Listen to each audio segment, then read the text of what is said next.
কুমিল্লায় ৯ বছরের শিশু ধর্ষণ মামলার যাবজ্জীবন সাজাপ্রাপ্ত পলাতক এক আসামিকে গ্রেপ্তার করেছে র্যাব। র্যাব ১১ সিপিসি 2 কুমিল্লার কোম্পানি অধিনায়ক লেফটেন্যান্ট কমান্ডার মাহমুদুল হাসান শনিবার সন্ধ্যায় এক সংবাদ বিজ্ঞপ্তিতে এই বিষয়টি নিশ্চিত করেন।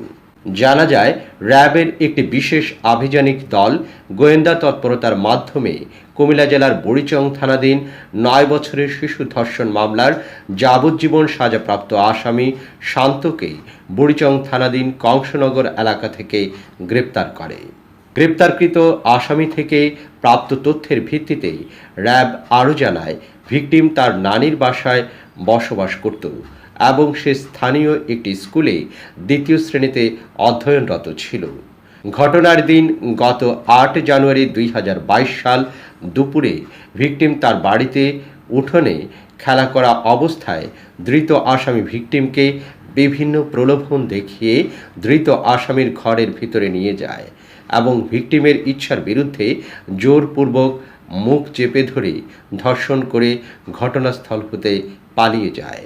তাৎক্ষণিক বিষয়টি ভিকটিম তার মাকে জানায়। পরবর্তীতে ভিকটিমের শারীরিক অবস্থার অবনতি হলে ভিকটিমকে বুড়িচং স্বাস্থ্য কমপ্লেক্সে নিয়ে যাওয়া হয় এবং সেখান থেকে ভিকটিমকে কুমিল্লা মেডিকেল কলেজ হাসপাতালে স্থানান্তর করা হয়।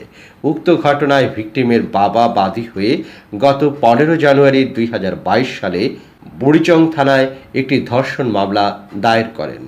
পরবর্তীতে বিজ্ঞ আদালত বিচার কার্য শেষে উক্ত আসামিকে যাবজ্জীবন সশ্রম কারাদণ্ড ও ১ লাখ টাকা অর্থদণ্ডে দণ্ডিত করেন। গ্রেপ্তারকৃত আসামির বিরুদ্ধে আইনানুগ ব্যবস্থা গ্রহণের জন্য কুমিল্লা জেলার বুড়িচং থানায় হস্তান্তর করা হয়েছে বলেও র্যাব জানিয়েছে।